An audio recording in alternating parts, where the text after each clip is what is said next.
Quarians aren't too popular with Citadel security. They think we're all beggars and thieves.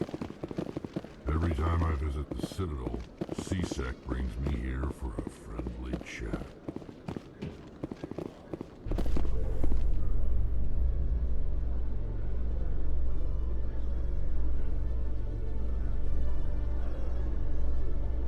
In light of the recent attack on Eden Prime, many colonial investors are pulling their support for future projects. Proponents of expanded human colonization insist that Eden Prime was an isolated case. Nevertheless, colonist enrollment has dropped sharply. Many colonial proposals are on hold until backers have some reassurance that human colonies will be adequately protected.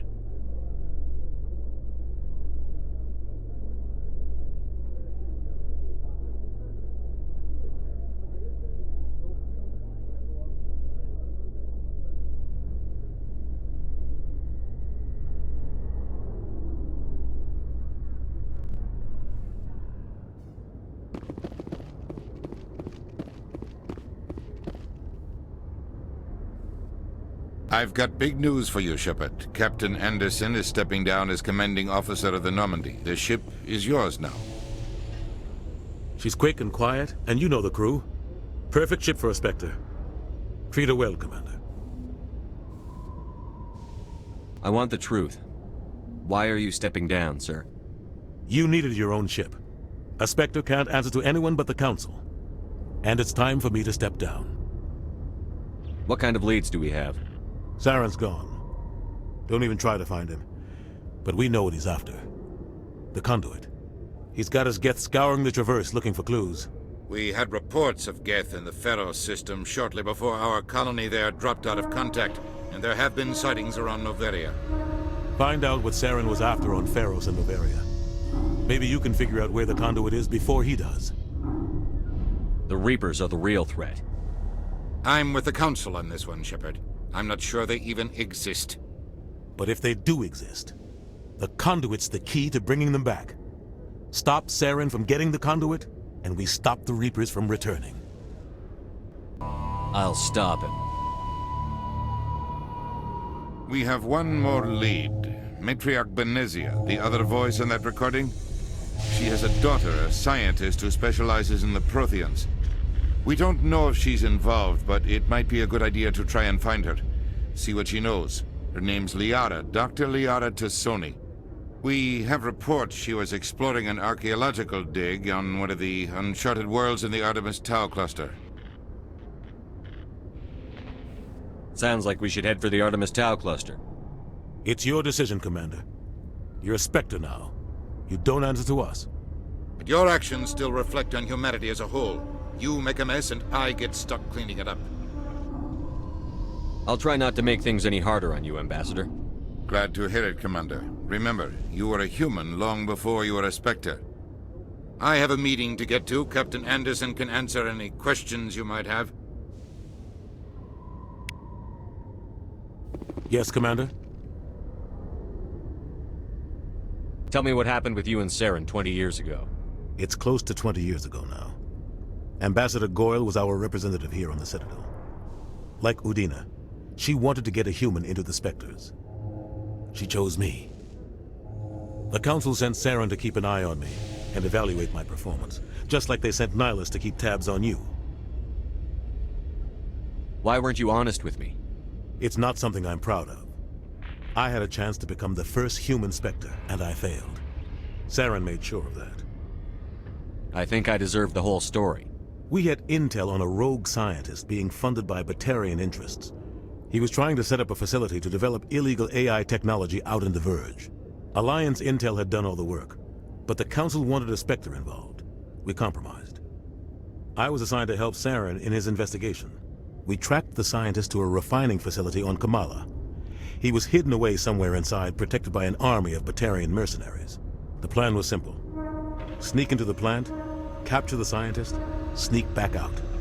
Quick, quiet, and a minimum of bloodshed. I'm guessing things didn't go as planned. Saren and I split up to cover more ground.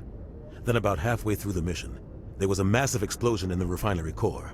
Officially, it was ruled an accident, but I think Saren detonated it on purpose to draw off the enemy guards. How many casualties? The explosion tore the refinery to shreds. The whole place was on fire. Black chemical clouds poured out into the atmosphere. Nobody inside survived. There was a camp for the workers and their families nearby. Between the fires and the toxic fumes, the final death count was over 500. Mostly civilians. Saren didn't care. The target was eliminated, mission accomplished, and I ended up taking the blame. That ended all talk of me joining the Spectres. Saren caused the explosion. How'd he pin it on you? In his report, Saren accused me of blowing his cover. He said it was my fault the guards were ready for us. He claimed that's why it turned into a massacre. Saren's report was all the proof the Council needed to kill my chances of becoming a Spectre. Don't blame yourself, Captain. I don't. I blame Saren. I think he wanted things to go bad. He was looking for an excuse to blow that refinery.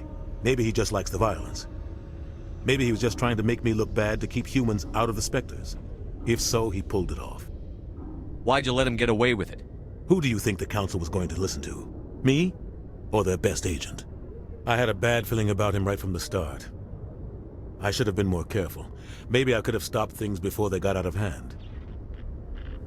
Don't blame yourself, Captain. I don't. I blame Saren. I think he wanted things to go bad. He was looking for an excuse to blow that refinery. Maybe he just likes the violence. Maybe he was just trying to make me look bad to keep humans out of the Spectres. If so, he pulled it off. The only thing I care about is stopping Saren. You're right, Commander. It's no good living in the past.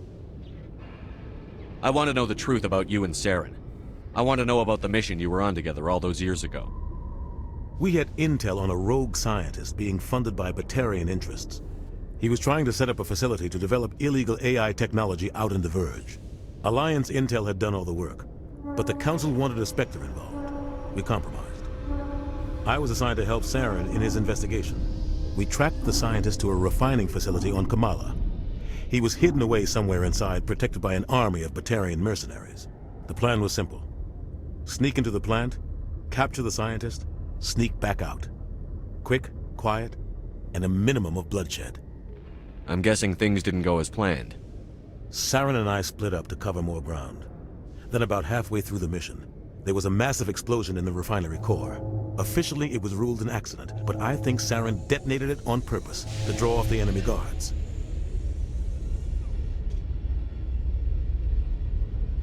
How many casualties? The explosion tore the refinery to shreds. The whole place was on fire. Black chemical clouds poured out into the atmosphere. Nobody inside survived.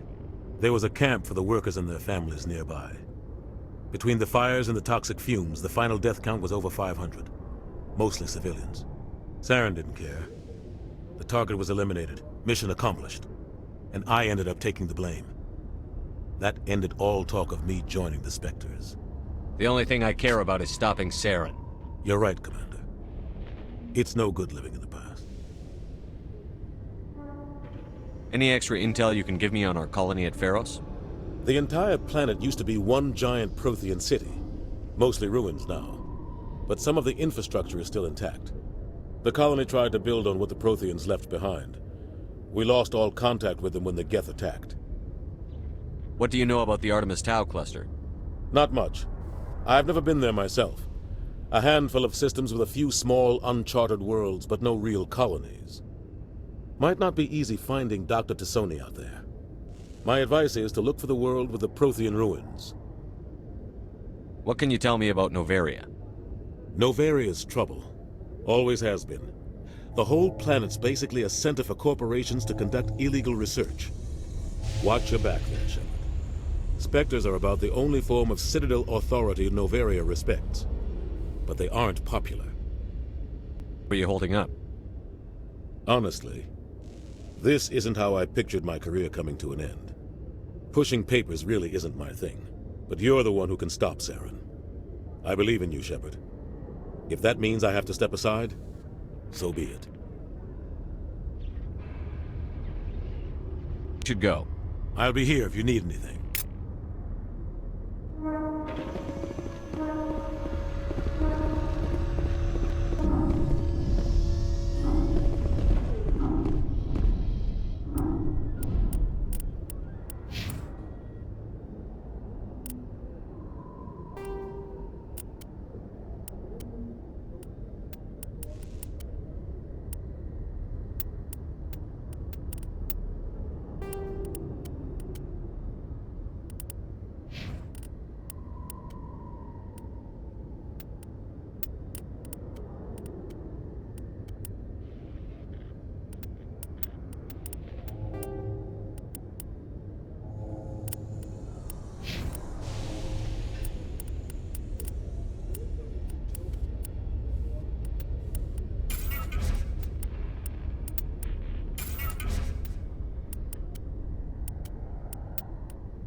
In the early 2160s, the Alliance began aggressive colonization of worlds in the Skyllian Verge, much to the dismay of the Batarians, who had been developing the region for several decades.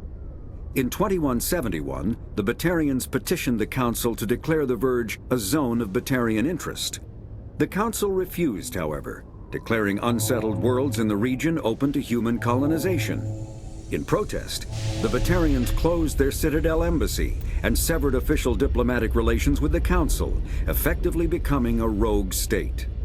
They instigated a proxy war in the Verge by funneling money and weapons to criminal organizations, urging them to strike at human colonies. Hostilities peaked with the Skyllian Blitz of 2176, an attack on the human capital of Elysium by Batarian-funded pirates and slavers. In 2178, the Alliance retaliated with a crushing assault on the moon of Torfin, long used as a staging base by Batarian-backed criminals. In the aftermath, the Batarians retreated into their own systems and are now rarely seen in Citadel space. When the Asari discovered the Citadel, they also discovered the Keepers, a docile, multi-limbed insect race that seemingly exists only to maintain and repair the Great Prothean Station. Early attempts to communicate with or study the Keepers were failures, and it is now illegal to interfere with or impede Keeper activity. Because they are completely non-threatening, Keepers have become virtually invisible to everyone else. Similarly, they seem indifferent to other species, except for their tendency to help new arrivals integrate themselves into the Citadel. No matter how many Keepers die due to old age, violence, or accident, they maintain a constant number. No one has discovered the source of new Keepers, but some hypothesize they are genetic constructs, biological androids created somewhere deep in the inaccessible core of the Citadel itself. The Krogan evolved in a hostile and vicious environment. Until the invention of gunpowder weapons, eaten by predators was still the #1 cause of Krogan fatalities. Afterwards, it was death by gunshot. When the Solarians discovered them, the Krogan were a brutal, primitive species, struggling to survive a self-inflicted nuclear winter. The Solarians culturally uplifted them, teaching them to use and build modern technology, so they could serve as soldiers in the Rachni War. Liberated from the harsh conditions of their homeworld, the quick-breeding Krogan experienced an unprecedented population explosion. They began to colonize nearby worlds, even though these worlds were already inhabited. The Krogan rebellions lasted nearly a century, only ending when the Turians unleashed the Genophage, a Solarian-developed bioweapon that crushed all Krogan resistance. The Genophage makes only 1 in 1,000 pregnancies viable, and today the Krogan are a slowly dying breed. Understandably, the Krogan harbor a grudge against all other species, especially the Turians. Driven from their home system by the Geth nearly 3 centuries ago, most Quarians now live aboard the Migrant Fleet, a flotilla of 50,000 vessels ranging in size from passenger shuttles to mobile space stations. Home to 17 million Quarians, the flotilla understandably has scarce resources. Because of this, each Quarian must go on a rite of passage known as the Pilgrimage when they come of age. They leave the fleet and only return once they have found something of value they can bring back to their people. Other species tend to look down on the Quarians for creating the Geth and for the negative impact their fleet has when it enters a system. This has led to many myths and rumors about the Quarians, including the belief that underneath their clothes and breathing masks, they are actually cybernetic creatures, a combination of organic and synthetic parts. The Volus are a member species of the Citadel with their own embassy, but they are also a client race of the Turians. Centuries ago, they were voluntarily absorbed into the hierarchy, effectively trading their mercantile prowess for Turian military protection. Erun, their homeworld, lies far beyond the normal life zone of its star. However, the world has a high-pressure greenhouse atmosphere that traps enough heat to support an ammonia-based biochemistry. As a result, The Volus must wear pressure suits and breathers when dealing with other species, as conventional nitrogen-oxygen-air mixtures are poisonous to them, and in the low-pressure atmospheres tolerable to most species, their flesh will actually split open. Volus culture is tribal, bartering lands and even people to gain status. This culture of exchange inclines them to economic pursuits. It was the Volus who authored the Unified Banking Act, and they continue to monitor and balance the Citadel economy. The Asari were the first species to discover the Citadel. When the Solarians arrived, it was the Asari who proposed the establishment of the Citadel Council to maintain peace throughout the galaxy. Since then, the Asari have served as the mediators and centrists of the Council. An all-female race, the Asari reproduce through a form of parthenogenesis. They can attune their nervous system to that of another individual of any gender and of any species to reproduce. This capability has led to the unseemly and inaccurate rumors about Asari promiscuity. Asari can live for over 1,000 years, passing through 3 stages of life. In the maiden stage, they wander restlessly, seeking new knowledge and experience. When the matron stage begins, they meld with interesting partners to produce their offspring. This ends when they reach the matriarch stage, where they assume the roles of leaders and counselors. The second species to join the Citadel, the Solarians, are warm-blooded amphibians with a hyperactive metabolism. Solarians think fast, talk fast, and move fast. To Solarians, other species seem sluggish and dull-witted. Unfortunately, their metabolic speed leaves them with a relatively short lifespan. Solarians over the age of 40 are a rarity. The Solarians were responsible for advancing the development of the primitive Krogan species to use as soldiers during the Rachni Wars. They were also behind the creation of the genophage bioweapon the Turians used to quell the Krogan rebellions several centuries later. Solarians are known for their observational capability and non-linear thinking. This manifests as an aptitude for research and espionage. They are constantly experimenting and inventing, and it is generally accepted that they always know more than they are letting on. Citadel is an ancient deep space station, presumably constructed by the Protheans. Since the Prothean extinction, numerous species have come to call the Citadel home.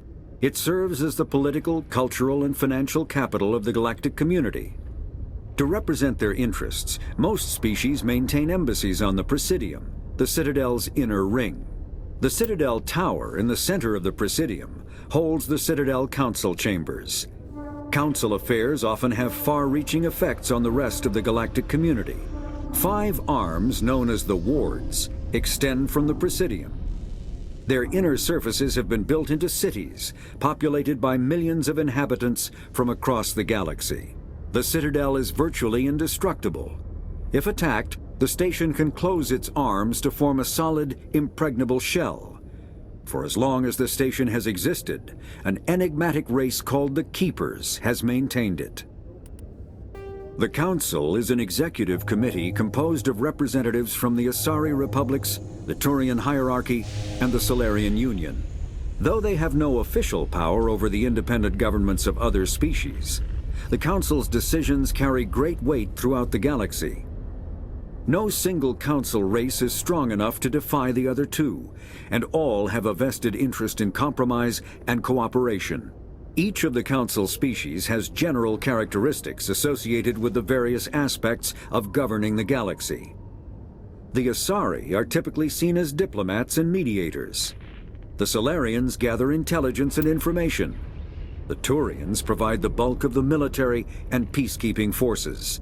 Any species granted an embassy on the Citadel is considered an associate member, bound by the accords of the Citadel Conventions. Associate members may bring issues to the attention of the Council, though they have no input on the decision. The Human Systems Alliance became an associate member of the Citadel in 2165.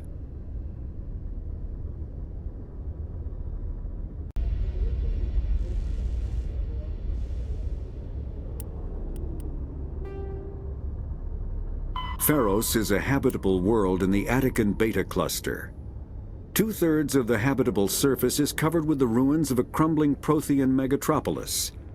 In the millennia since the Prothean extinction, the ruins have been repeatedly picked over by looters many times.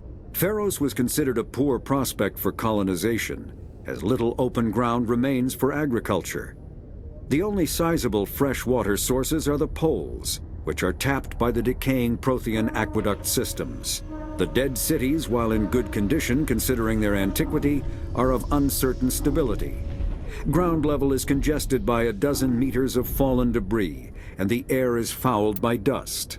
In 2178, the Human Exogeny Corporation announced its intention to place a permanent colony on Pharos to thoroughly explore the ruins. The pioneer settlement was placed on the upper levels of several intact skyscrapers, using the surviving Prothean aqueducts and rooftop hydroponic gardens to support the population.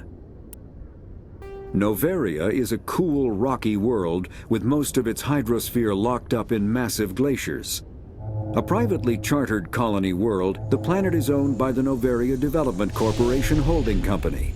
The NDC is funded by investment capital from 24 high-technology development firms and administrated by an executive board representing their interests. The investors built remote hot labs in isolated locations across Noveria's surface. These facilities are used for research too dangerous or controversial to be performed elsewhere, as Noveria is technically not part of Citadel space and therefore exempt from Council law. By special arrangement, Citadel's special tactics and reconnaissance agents have been granted extraterritorial privileges, but it remains to be seen how committed the executive board is to that principle. Given its unique situation, it is understandable that Noveria is often implicated in all manner of wild conspiracy theories. There are between 200 and 400 billion stars in the galaxy, and less than 1% of them have ever been visited or had their systems properly surveyed. Humanity's early expansion into the Attican Traverse was haphazard, a desperate race to claim habitable planets where populations can be economically settled. Ignored in the wake of this land grab were thousands of less hospitable worlds, each potentially rich with industrial resources. The wealth of entire solar systems lies untapped, waiting for corporate survey teams or independent pioneers to discover and exploit them. However, this is not an easy task. In addition to the environmental hazards, the fact that uncharted worlds are largely ignored makes them popular bases for criminals, revolutionaries, cults, and others who wish to remain unnoticed by galactic society.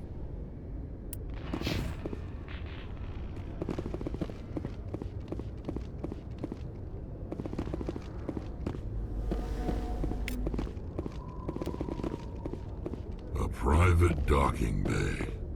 Wonder how much the Alliance had to shell out for this.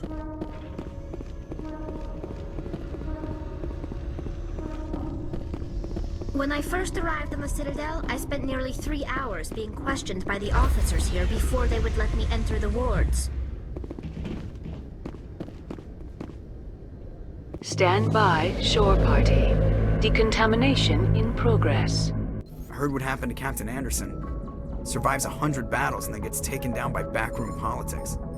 Just watch your back, Commander. Things go bad on this mission, you're next on their chopping block. Saren's out there somewhere, and we're gonna find him. Everyone on this ship's behind you, Commander, 100%. Intercom's open. If you got anything you want to say to the crew, now's the time. This is Commander Shepard speaking. We have our orders. Find Saren before he finds the conduit. I won't lie to you, crew. This mission isn't going to be easy. For too long, our species has stood apart from the others. Now it's time for us to step up and do our part for the rest of the galaxy. Time to show them what humans are made of.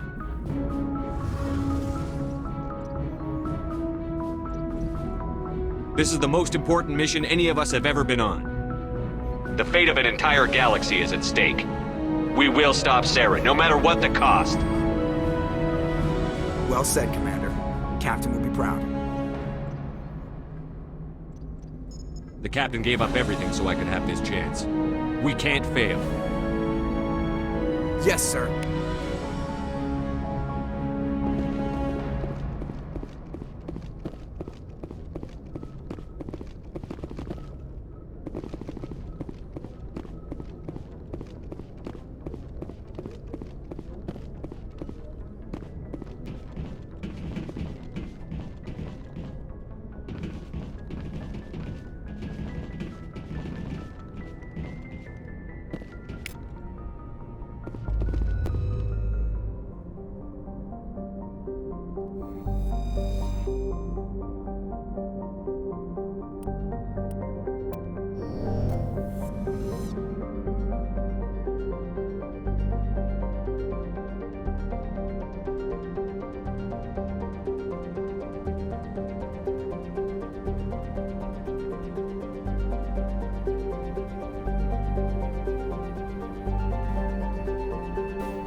Approach control, this is the SSV Normandy, requesting a vector and a berth.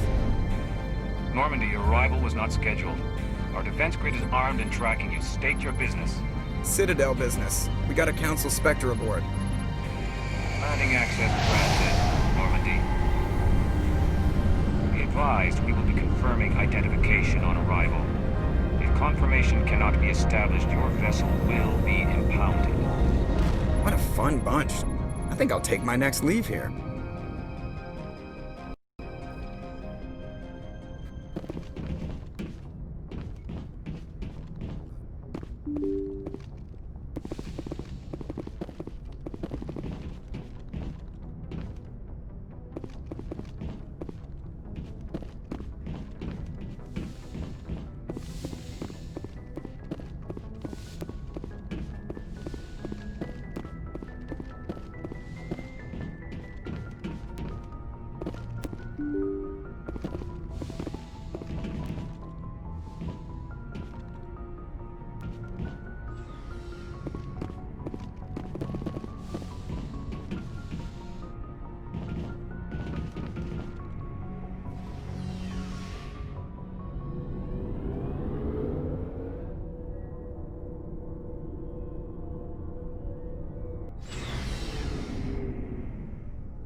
Thanks for bringing me on board, Commander. I knew working with a Spectre would be better than life at CSEC. Have you worked with a Spectre before? Well, no, but I know what they're like. Spectres make their own rules. You're free to handle things your way. At CSEC, you're buried by rules. The damn bureaucrats are always on your back. Being a Spectre does have its advantages. Exactly my point. If I'm trying to take down a suspect, it shouldn't matter how I do it, as long as I do it. But CSEC wants it done their way. Protocol and procedure come first. That's why I left. So you just quit because you didn't like the way they do things? There's more to it than that. It didn't start out bad, but as I rose in ranks, I got saddled with more and more red tape. CSEC's handling of Saren was typical. I just couldn't take it anymore. I hate leaving. I hope you made the right choice. I'd hate for you to regret it later. Well, that's sort of why I teamed up with you. It's a chance for me to get off the Citadel, see how things are done outside CSEC. Either way, I plan to make the most of this. And without CSEC headquarters looking over my shoulder, well, maybe I can get the job done my way for a change. As long as you do your job well, you're free to go about your business as you see fit. Thank you, Commander.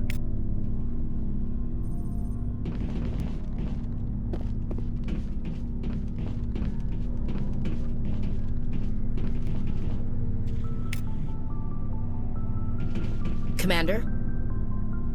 What's your opinion on the last mission? Kinda wish you'd got there sooner, Commander. No offense, I appreciate the rescue. I just wish...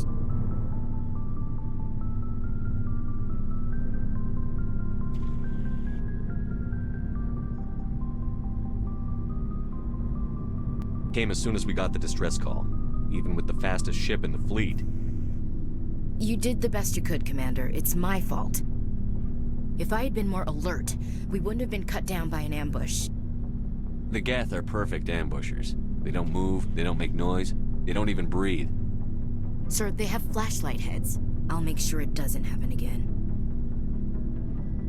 Do you have a few minutes to talk one-on-one? I'm sorry, Commander. I need to get my duty squared away. I wouldn't mind talking more later, though. Dismissed, Chief. Sir.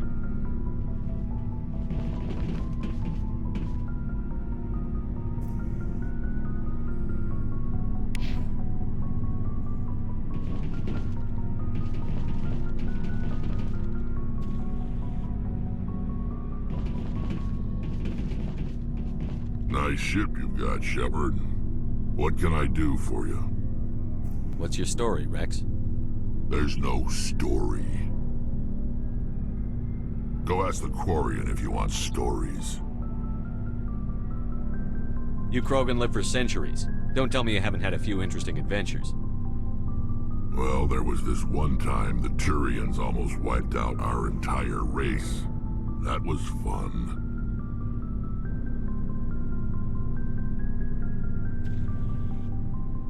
I heard about that. You know, they almost did the same to us. It's not the same. It seems similar enough to me. So your people were infected with a genetic mutation? An infection that makes only a few in 1,000 children survive birth?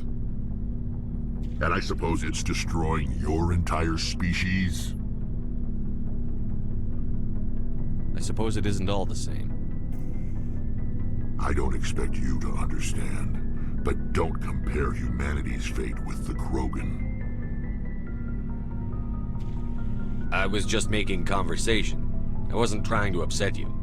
Your ignorance doesn't upset me, Shepard. As for the Krogan, I gave up on them long ago. The genophage infected us, but it's not what's killing us. What can you tell me about the genophage? Ask the Solarians if you want details. They made it. All I know, it makes breeding nearly impossible. Thousands die in stillbirth, and most never get that far. Every Krogan is infected, every one, and no one's rushing to find a cure.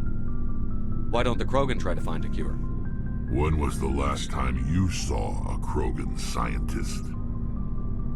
You ask a Krogan, would he rather find a cure for the genophage or fight for credits? He'll choose fighting every time. It's just who we are, Shepard. I can't change that. Nobody can. Are your people really dying? We're sure not getting any stronger. We're too spread out. None of us are interested in staying in our own system. Lots of species have left their homes and prospered. But they go to colonize new worlds. We're not settlers. We're warriors. We want to fight. So we leave. Hire ourselves out. And most of us never go back. So long, Rex. Shepard.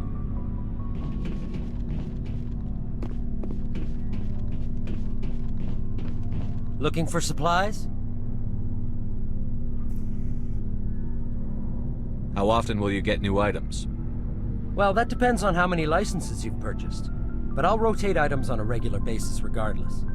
And anytime we land someplace with a big enough port, I'll buy, sell, and trade whatever I can. Check back often. I need to move items quickly, so only the most basic items will be stocked consistently.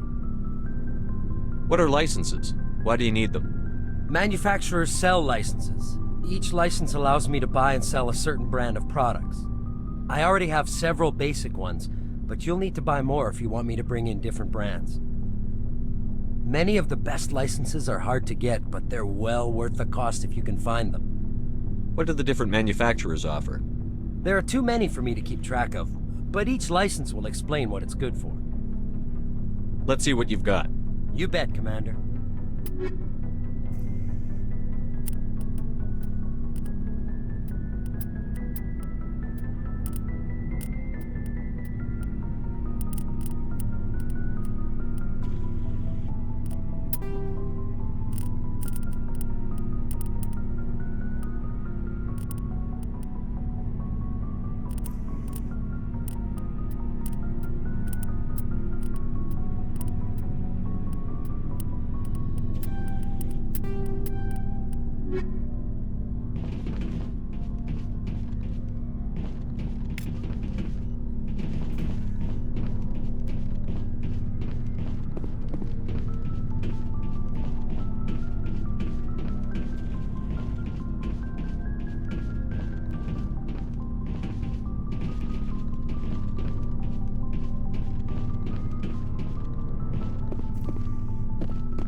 Ship's amazing, Shepard. I've never seen a drive core like this before. I can't believe you were able to fit it into a ship this small. I'm starting to understand why you humans have been so successful. I had no idea Alliance vessels were so advanced. The Normandy's a prototype. Cutting-edge technology. A month ago, I was patching a makeshift fuel line into a converted tug ship in the flotilla.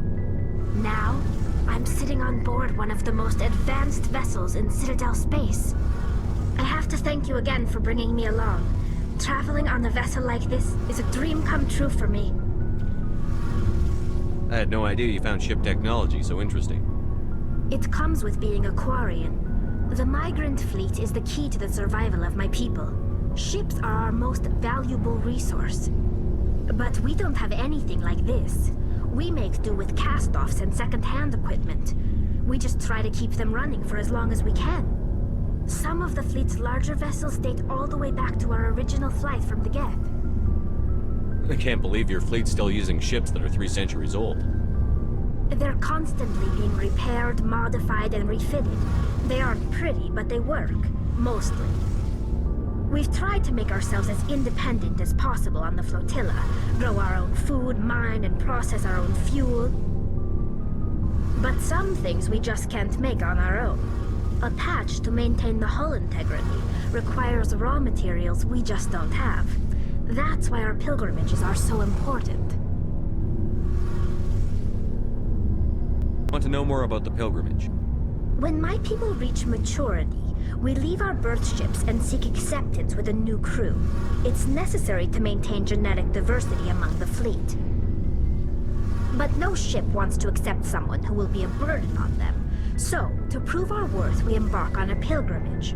We set out alone, leaving the flotilla and our families behind us. We only return once we have found something of value we can bring back to the fleet. This is presented as a gift to the captain of the respective ship we wish to join. If the gift is accepted, we are welcomed into the crew. Can a captain choose to reject the gift? That doesn't happen often. Most captains are eager to increase the size of their crew. It increases their own standing in our society. Even when the gift is not particularly valuable, the captain usually accepts it out of a sense of tradition. However, there is a stigma to presenting a substandard gift. It's not the best way to make a good impression on a new community. Most pilgrims don't return until they find something worthwhile.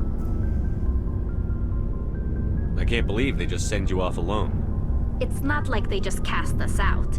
Before we leave, we are given lessons in how to survive outside the flotilla, and given gifts to help us on our journey. We also receive implants to fight off sickness and disease. Generations of living in an isolated and highly controlled environment have left our immune systems weaker than most. By the time we leave the fleet, we are well equipped for the pilgrimage. This is a rite of passage for all Quarians. If it were dangerous, our numbers would suffer. Virtually every pilgrimage ends with a triumphant return and the ritual presentation of the gift to one of the fleet's captains. I want to talk about something else. Like what? I want to know more about the Geth. I doubt I can tell you anything you don't already know. It's been almost 3 centuries since they drove my people into exile. All I know is the story of their origins. What they were when we created them, and how they turned on us. Interesting. The Geth were originally created to serve as an automated manual labor force. Initially, their intelligence was as limited as any VI. Over time, we made small modifications to their programming to allow them to perform more varied and complex tasks, bringing them closer and closer to true AI status. How come the Council didn't step in and stop you? This wasn't true AI research. We may have been skirting the bounds of the law, but we never did anything that was actually illegal. The changes were so insignificant, so gradual, that we were able to control them. Or so we thought. But one thing we underestimated was the power of the neural network. 1 million Geth thinking simultaneously created an inherently unstable matrix. So, the Geth share brain power?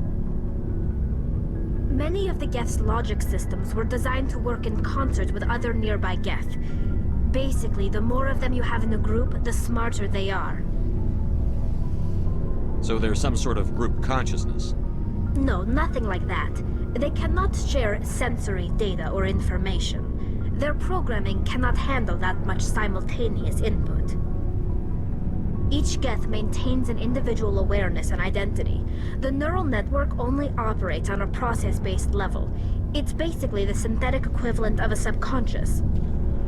But when they're in close proximity, they can coordinate low-level functional processes, freeing up more capacity for original or independent thought.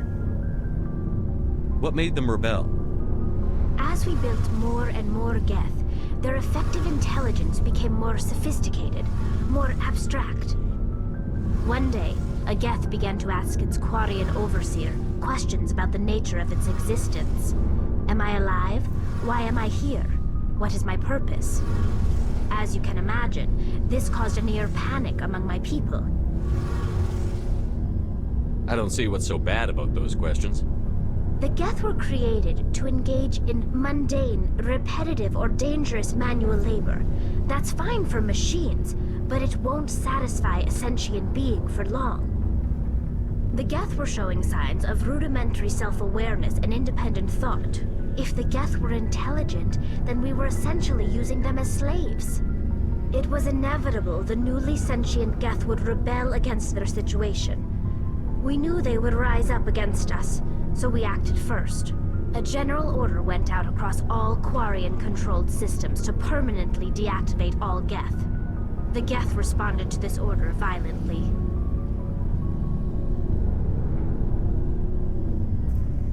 Didn't really think they'd just let you destroy them without a fight, did you?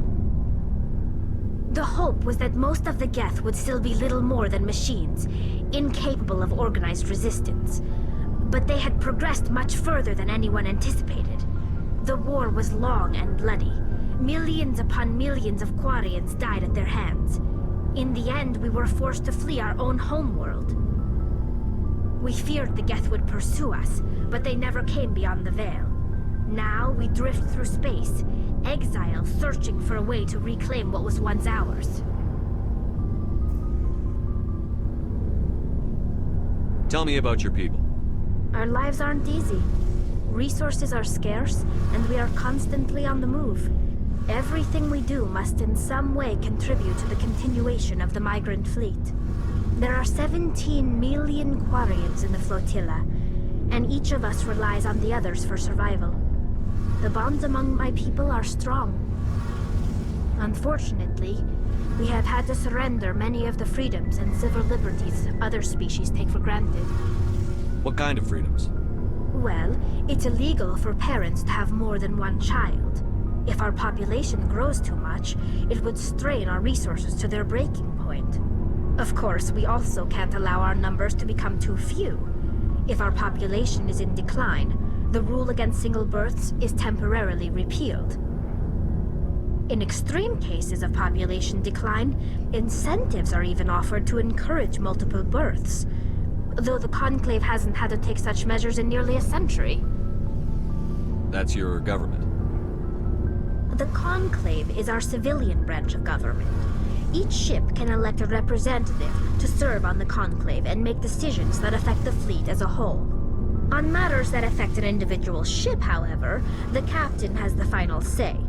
It's a tradition that dates back to the early days, when the fleet was governed by martial law.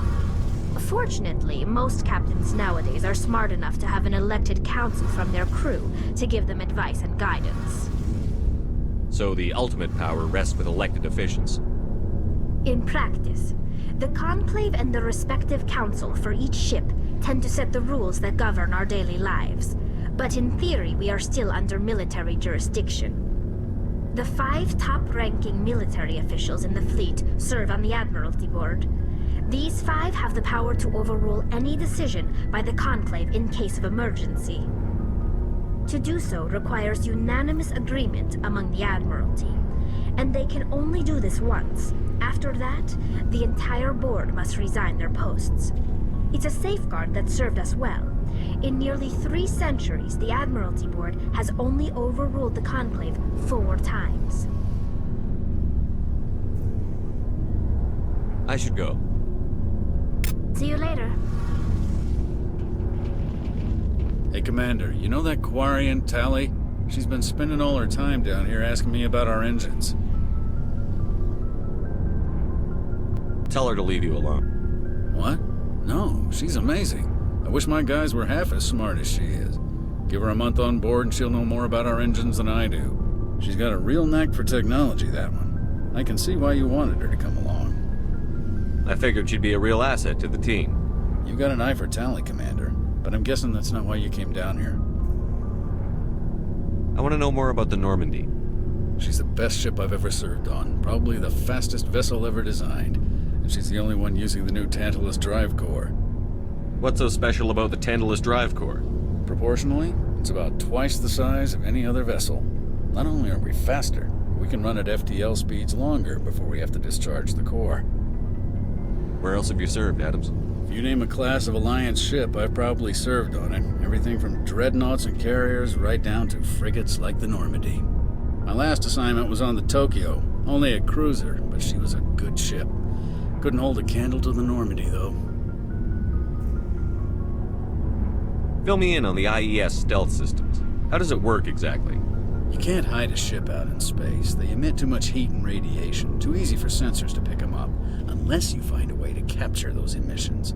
So our stealth systems trap the energy we give off in storage sinks built into the ship itself. No emissions to give away our location. Eventually the sinks have to be vented. More than a few hours silent running and they overheat. Cook us inside our own hull. There's no way for anyone to detect us? A visual scan can still pick us up. Anyone looking out a window can see us plain as day. But you have to be pretty close to get an actual visual out in space. Most vessels rely on scanners. As long as the stealth systems are engaged, they can't see us. Not unless we accelerate to FTL speeds. Why doesn't it work with faster than light travel? Cranking up to FTL blue shifts our emissions, pushes them into frequencies too high to capture in the sinks. As soon as we make the jump, it's like setting off a flare.